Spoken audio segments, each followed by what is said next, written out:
Now that's significant. The Market Research Podcast.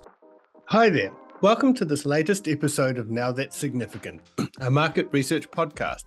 This is your host, Michael Howard, the head of marketing at Infotools. Today, I'm sharing something that I've been mulling over for a while now, and this is around the buying journey people take when purchasing market research software. This isn't really limited to software, I guess. You could actually also apply this to other vendors, suppliers in the market research space as well. For those out there who may not know about us, Infotools has been working in the market research world for over 34 years now, helping insights teams to gain a greater understanding of consumers and then feeding that understanding back to the business so they can make more informed decisions. As you'd expect, we've come across probably every concern or consideration you could think of when it comes to new software. We started off as a desktop-based application, and now we're cloud-based in the form of our data analysis and reporting platform called Harmony. While the delivery and means of access to our IP has changed, many of those historical concerns that I've talked about are still relative and relevant. And I guess this has been reinforced to us as part of our some consulting work that we've done alongside a marketing company called Swaytech in New Zealand. They were able to pull out a comprehensive list of concerns which have been funneled into three categories. The first being usability, learning curve, and team adoption. The second, impact on workflow and productivity. And the third, technical capability and requirements. So, what's the significant thing that I'm going to share in this podcast? Well, I guess all change can be hard, and there are hundreds of reasons why we should avoid it. But we should never feel that it's insurmountable. If we know that change needs to take place, if we can see that a different way of working is on the horizon, then addressing those reasons to change, even one at a time, is well worth the effort. So in this episode, I'll work through some of those concerns and hopefully it will help you in your next software decision. The first category we're going to look at is usability, learning curve, and team adoption. And the first such concern in this category, I'm worried the tool might be too complex and won't be able to use it effectively. Great software is getting harder and harder to make. Changes to operating systems, legislation, user expectations. It's a fluid environment to operate in, and even one change to one of these things I've just mentioned can cause all sorts of headaches for developers. On top of that, it's really easy for software providers to keep adding features without being mindful of the underlying task at hand. This can add to complexity of the tool. It feels bigger than it needs to be. As a result, there's more to maintain and more that can go wrong. Simplicity should never be overlooked. A tool that does one thing well and not trying to be all things to all people is a very rare thing indeed and is well worth considering. It means a software vendor can focus on making a robust set of features for that narrower use case, as well as improving the user experience. Software that offers a user-friendly interface and intuitive design is important too, but consider the complexity and size of what you're asking the tool to accomplish in the first place. Sometimes accepting what you actually are able to achieve with the software compared to what you were doing manually can help you be a bit more forgiving when it comes to usability. If you choose well, you may have something that looks really good, is on brand, and is usable. But if it's not quite up to scratch, ask the vendor what is in the pipeline for improving the user experience. Hopefully, that should shed some light on what your preferred tool may be. One last thing to help mitigate the actual or perceived complexity of a tool is ensuring the vendor provides comprehensive training materials and readily available customer support. It may be table stakes today, but some providers do offer more comprehensive support and training material, learning, etc. than others. The next concern in this category is, what if the learning curve disrupts my current projects? There's often never a right or a wrong time to implement a software solution. There will always be some disruption, but you have to consider the upside. You often hear companies paraphrasing Warren Buffett, where the best time to embrace technology was 20 years ago. The second best time to embrace technology is today. So, how can you help with potential disruption? One thing that you can look is to implement new technology during a less busy period in your work calendar. That may be during the summer while a lot of people are off. It may be in winter. It may be outside of the festive seasons as well. Phasing in adoption gradually can be a good option here too. Starting with a smaller team or pilot program to test usability before a wider rollout can minimize the risk of wider disruption.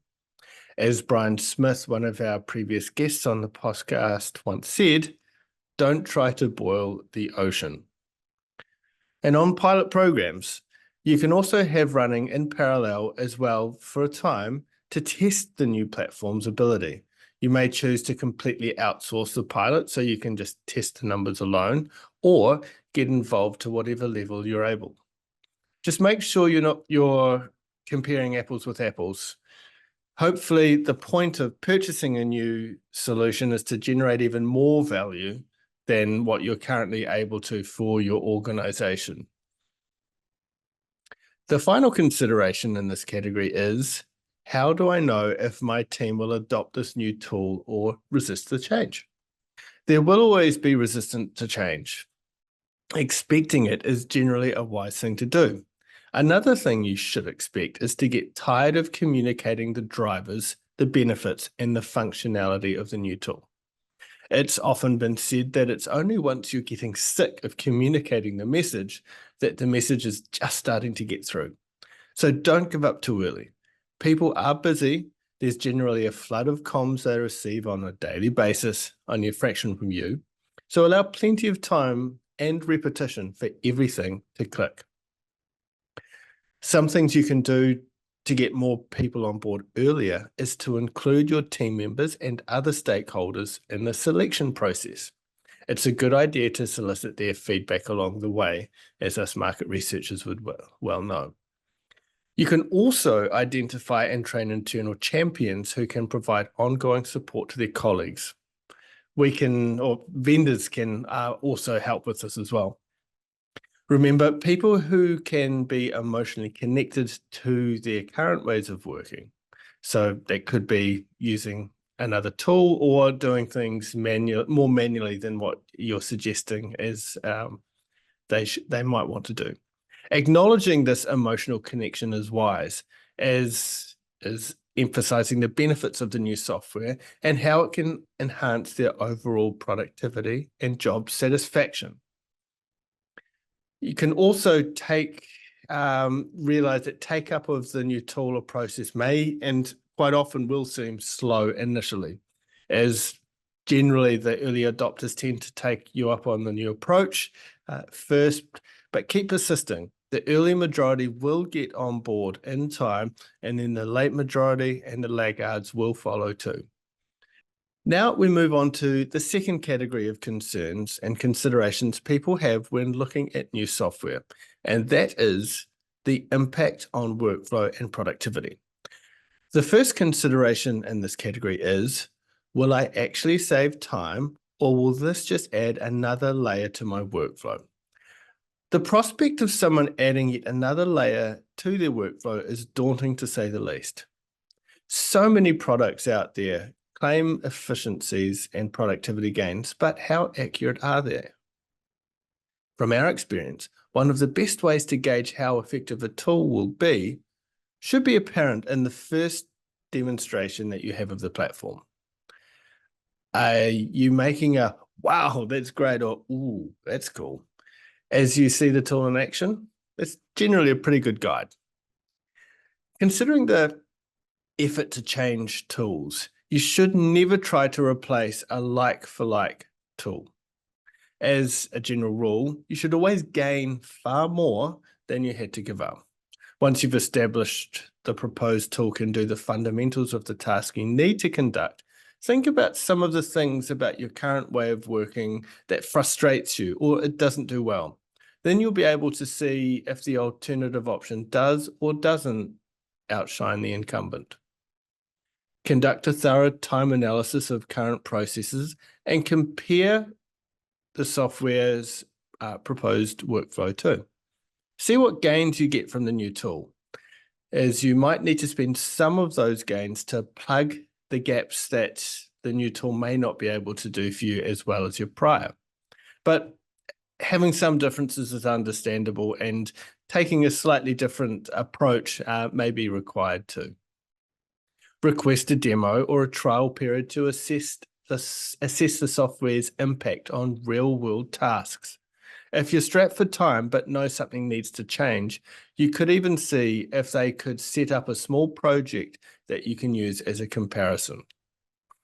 Software that integrates with your existing tools can help minimize disruptions too, but don't feel you have to do this yourself either.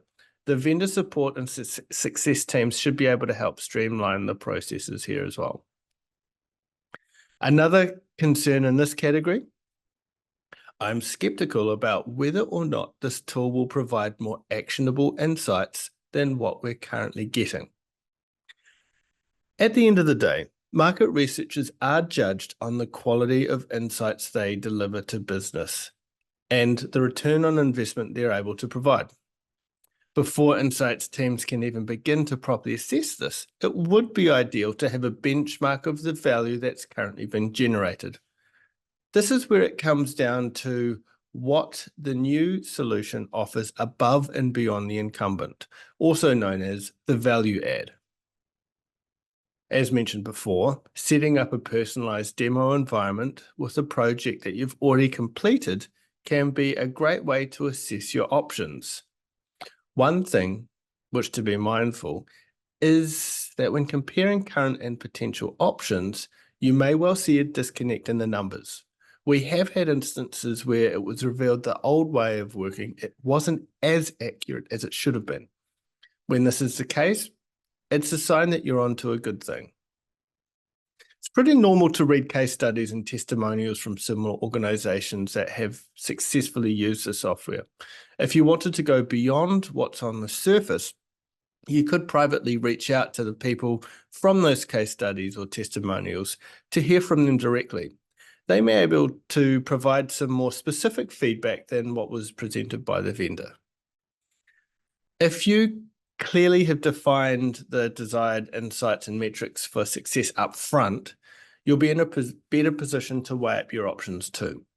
Ensure the fundamentals are ticked off, then you can start comparing other features and the nice-to-haves separately. Make sure you give the trial period a thorough test too. Remember, while you're comparing platforms and using your new systems, you might just discover some insights that could help you move the needle of your success straight away. If it's there for the taking, why not take full advantage of it? I guess even before you're officially a customer. I guess that would make for a stronger business case as well when you're making that final call. The last concern in this category is I don't have the time to review all possible tools out there. Now, time has that uncanny ability of getting away from us. Not only can it fly by, it's also compounded by the ever-increasing number of options available to us on the market. There just simply isn't enough daylight or nighttime hours to assess them all. So what can you do? Have a really clear of the outcome, the ideal future state of your organization. From this, you'll have a much easier task of prioritizing essential features and requirements. This should help to narrow down your options and make the task seem less onerous. For instance, does it need to have end-to-end capability across the entire market research process? Or is it okay to be best-in-class option in, say, data analysis and reporting? Some may prefer the ease of a one-size-fits-all platform, even if it does limit them to a single source of data collection. whilst others may like the ability to analyze multiple data sources really well. You don't have to do it all. Rather than take all the weight of the initial research phase, why not delegate this step in the screening process to a team or an individual?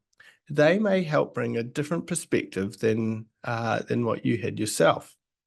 Leverage online software review platforms and industry reports.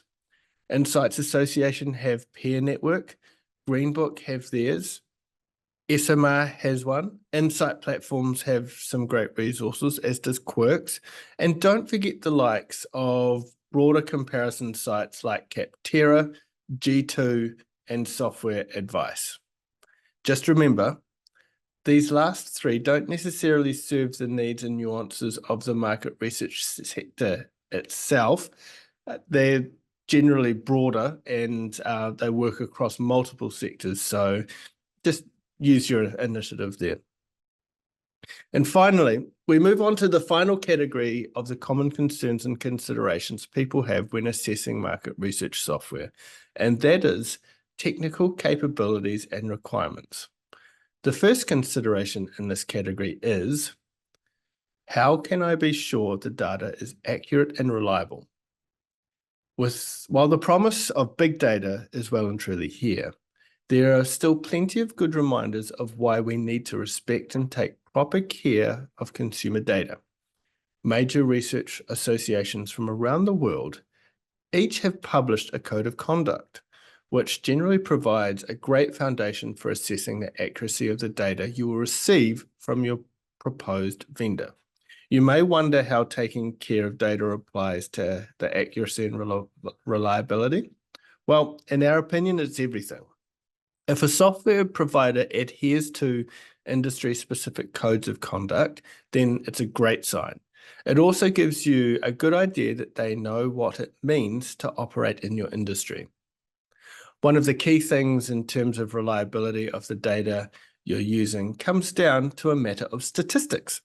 Market researchers use specific statistical methods as part of their analyses and investigations, and you should expect that those are in your platform as well. If you want to know if a potential vendor really knows the insight industry, ask them what statistical methods they use in their tools. Do they know their Bayesian from their bases? The difference between regression and conjoint analysis, multivariates, and so forth? It's even better if they can show you them in action. Ask yourself if you need access to respondent level data. If you do, then you need to ensure you have a platform that maintains the integrity of respondent level attributes, as there are platforms out there like some of the major BI players who aggregate data. Now, this has its uses, but with market research, aggregating data can quickly deplete a data set of its value, especially if you need to drill down and generate respondent level insights. It's a good idea to inquire about the software's data sources, validation methods, and quality measures too. What development processes do they carry out to ensure that its functionality does what it claims to do? If you have a major research project that represents a majority of your resources as an insights function, it's a good idea to focus on that. Assess whether or not the software vendor has credentials in that space. Claiming they do is not the same as actually being able to carry it out. Requesting access to some sample data or testing the software with a subset of your own data can give you the confidence of knowing they can deliver on their promises. It's also worth verifying the software's compliance against relevant industry standards and regulations. Does the software comply with GDPR or the CCPA? Does the platform adhere to SOC or ISO standards? Documentation of these and their security credentials are generally available on request. Another concern in this category, I'm nervous whether this tool can handle our specific research needs. Organizations are entitled to be nervous about whether or not a software platform can meet its needs. Software companies are notorious for jumping on the bandwagons of the next biggest things. QR codes, for instance, were all the rage in the mid-2010s, but didn't really get true uptake until the early 2020s, thanks to QR codes being integrated natively into smartphone camera apps. Chatbots came into the world at a similar time as QR codes, yet it wasn't until 2022 that they finally found a place in the world thanks to generative AI. So what do we have to say about this? Well, technology should be, in theory, invisible. What do I mean by this? You shouldn't feel like you're using a tool. It should be a natural extension of your daily job. This can only happen if you have a really clear picture of what it is you want to achieve as a market research function. A defined strategic direction and clear operational processes can help you assess what tools will be right for your organization. A software vendor worth their weight in gold will actually call out any situations where their platform isn't the right fit for your needs. It doesn't happen often, but there are instances where there is a mismatch, and that is counterproductive for both vendor and the organization. Providing potential software vendors with a detailed overview of your research requirements and data complexities can help them understand your needs too. It's very unlikely they will have a perfect fit for your organization. So ask them in full transparency where the gaps are in their system compared to your needs. Be wary if they don't come back with anything. Good vendors may suggest workarounds to any delta that becomes apparent, but don't expect any workarounds to be addressed in future development of their platform either. If you're needing to have customized dashboards and reporting, these can obviously be done once a contract is signed, but sometimes proof of concepts can be worked up to give a stakeholder a sense of what's to come. It may not be as robust, but it can happen. The key is to focus on the data itself, the numbers, the distribution channels for getting the reports out. It's also worth noting that your needs might change too. So having a software platform that has some flexibility in it is well worth considering. And the final concern in this category, and that we'll cover today, is I'm worried about our data migration from our current system to this new tool. Now, moving from one platform to another will have its challenges, but remember that you're transitioning for a reason. It's always worth noting that the benefit of change is greater than the cost of doing nothing. Otherwise, you would keep operating as you were. If you're worried about moving to a tool, think 2 steps ahead. If you find it hard now to move your data from one platform to another, make it one of your key criteria to be able to export data from your new tool. It may not be perfect or as foolproof as a fully functioning API, but even exports to industry standard file types can make life much easier for you in 5 or 10 years down the track. Is the tool you're considering agency or data collector agnostic? What you don't want to happen when you've invested all this time and energy into one vendor is to be locked into one agency or data provider. There may be some studies that you receive from one agency or some studies that you want to work on with another. Your options being open here can help you and your team in the future. As we close, we should remember one thing. Our role as market researchers in the world is a vital one. We're in the privileged position of helping organizations gain a greater understanding of people, and there have been countless examples of how market researchers have helped create better products, services, advertising, and brands. And thanks to technology and tools we now have access to, there's never been a better time to be in the insights industry. We're excited about what is capable now, and even more so of what's in store in the coming years. With that, if you've been assessing software options that can increase the effectiveness of your market research, I hope this episode has been helpful for you. If you have found it interesting and you know others that are considering a similar thing as you, feel free to share this with them. Subscribe to the podcast and leave a review. We're very thankful for that, and good luck in your endeavors. Thanks for listening to Now That's Significant.